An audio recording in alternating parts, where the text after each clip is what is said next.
Hello students, I am Pawan Kumar Gupta from Sunshine and welcome to the online classes of Sunshine. And student, this is class 7 English and the chapter 5, the old Gumby cat. So student, in this video we discuss about the chapter 5 poem. This poem is very beautiful and a poem he imagine that he have a Gumby cats. Okay, so let's start the poem. I go to read the first para. I have a Gumby cat in mind. Her name is Jenny Annie Dots. Her coat is of the teddy kind with tiger stripes and leopard spots. All day she sits upon the stairs or on the steps or on the mat. She sits and sits and sits and sits. And that make a Gumby cat. I have a Gumby cat in my mind. मेरे दिमाग में एक imagine करता है, poet क्या करता है, imagine करता है, कल्पना करता है कि वो क्या है, उसके पास एक गम्बी कैट है. Her name is Jennyanydots. उसका नाम क्या है, Jennyanydots. Her coat is of the tabby kind with tiger stripes and leopard spot. जो उसके कोट्स हैं यानी जो ऊपर के भाग थे वो कैसे थे, टेडी काइंड्स थे, जैसे स्ट्रिप की तरह थे. And with tiger stripes and leopard spot. Leopard यानी तेंदुए की तरह इसके स्पॉट्स यानी धब्बे, जैसे आपको यहाँ पे दिख रहा है, धब्बे दिख रहे हैं ना बिल कैट के ऊपर, यानी इसके जो ऊपर के भाग थे लियोपार्ड के स्पॉट की तरह थे, तेंदुए के स्पॉट के यानी धब्बे की तरह थे. और जो इसके धार थे वो कैसे थे, टाइगर की तरह, चीते की तरह. ठीक है. So all day the sits upon the stairs or on the steps or on the mat. पूरे दिन वो क्या करती थी, सिर्फ बैठती थी सीढ़ियों पे और उसके फर्श पे और मैट पे और चटाइयों पे. Seats and sits. वो सिर्फ क्या करती थी, बैठती थी, सिर्फ बैठती थी और बैठती थी. And that's make a gumbie cat. इसीलिए उसको क्या कहा गया, एक गम्बी कैट, या फिर उसको इसीलिए उसका नाम क्या पड़ गया, gumbie cat. Okay. But when the days hustle and bustle his done. But लेकिन जब पूरा दिन अस्त व्यस्त हो जाता था, then the gumbie cat work is but hardly begin. फिर इसके बाद क्या करती थी, गम्बी कैट अपना कार्य काफ़ी मुश्किल से करना शुरू करती थी. And when all the families in the bed at sleep. And और जब परिवार के सारे सदस्य क्या होते थे, अपनी बिस्तर पे सोने चले जाते थे. She tucks up her skirt to the basement to the creep. फिर वो क्या करती थी, बेसमेंट में आके वहाँ से फिसलना शुरू करती थी. क्रीप मतलब रेंगना यानी फिसलना. ठीक है. वहाँ पे बेसमेंट में क्या करती थी, अपना फिसलना शुरू करती थी यानी शरारत करना. She is deeply concerned with the ways of the mice. वो काफ़ी ध्यानपूर्वक कंसर्न यानी ध्यान देती थी the ways of the mice, जो चूहे वहाँ पे थे उनके कार्यों पे. Their behaviour not good and their manners not nice. उनके जो बिहेवियर थे वो काफ़ी अच्छे नहीं थे और जो उनके मैनर्स थे वो भी काफ़ी अच्छे नहीं थे. किसके, चूहों के. Now so when she has got them line up on the matting.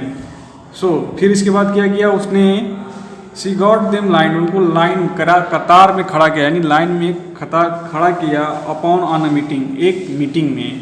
She teaches them music. उसने उन लोगों को क्या सिखाया, म्यूजिक सिखाया, गाना सिखाया. Crouching and tatting. क्रोचिंग यानी बुनना यानी कपड़े सिलना, सुई धागे से कपड़े सिलना, ऊनी वस्त्र को सिलना या बनाना, उसने ये सब सिखाया उनको. I have a gumbie cat in my mind. मेरे दिमाग में एक गम्बी कैट का ख्याल आया. Her name is Jennyanydots. उसका नेम क्या है, Jennyanydots. Her equal would be hard to find. उसके जैसा ढूंढना काफ़ी मुश्किल है. She likes the warm and sunny spot. वह पसंद करती थी गर्मी एंड सनी स्पॉट यानी सूर्य की किरणें.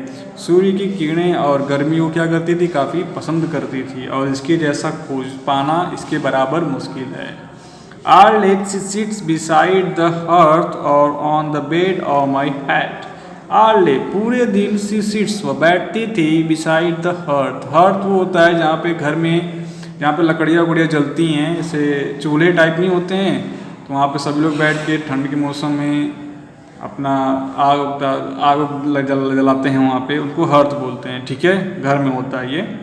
वो क्या करती थी, हर्थ के बगल में बैठ जाती थी या फिर बेड के बगल में यानी बिस्तर के बगल में बैठ जाती, बिस्तर के ऊपर और बे ऑन माई हेड, और मेरी टोपी के ऊपर। Sits and sits and sit and sits, वो क्या करती थी, सिर्फ बैठती और बैठती थी। And that's make a gumbie cat, इसीलिए उसका नाम क्या पड़ा, gumbie cat. But when the day is hustle and bustle is done, लेकिन जब पूरा दिन अस्त व्यस्त हो जाता था, then the gumbie cat work is but hardly begin, इसके बाद जो गम्बी कैट है अपना कार्य काफ़ी मुश्किल से करना शुरू करती थी।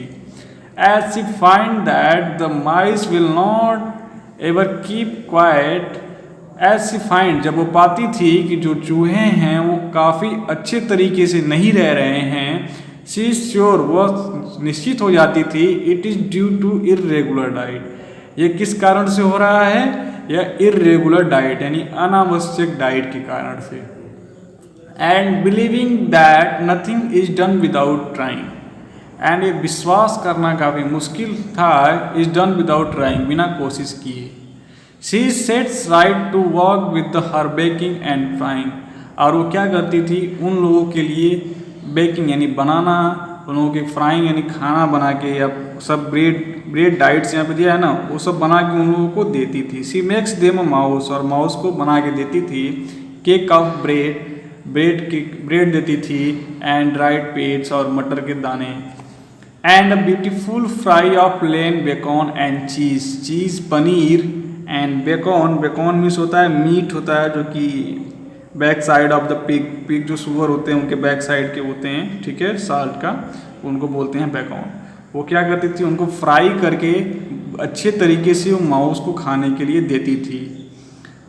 So for a gold gumbie cat let us now give 3 cheers, so इसलिए हमें गोल्ड गम्बी कैट की काफ़ी ज़रूरत है, और हमको क्या करना चाहिए, गिव 3 चीयर्स, और हमको 3 चीयर्स करना चाहिए। यानी 3 चीयर्स में होता है expression asking people to make 3 shots to joy congratulate somebody, यानी आपस में खुशियाँ मनाना 3 लोगों के साथ। One on whom well ordered household depends it appears, उन लोगों के लिए जो कि क्या है, हाउस होल्ड को अपने आदेशानुसार अच्छे से चलाते हैं और उन पर निर्भर रहता है। इट अपेयर्स डिपेंड्स, उनके ऊपर काफ़ी अच्छे से डिपेंड होता है। So student, this poem is written by T.S. Eliot. So student, we going to some information about T.S. Eliot. Who is T.S. Eliot? So T.S. Eliot is an English poet. He is born in 1888 and death is 1965. He was one of the pioneers of the modernist movements in poetry. His famous poems include the Wasteland, The Hollow Man, and the Ash Wednesday. Eliot won the Nobel Prize in Literature in 1948.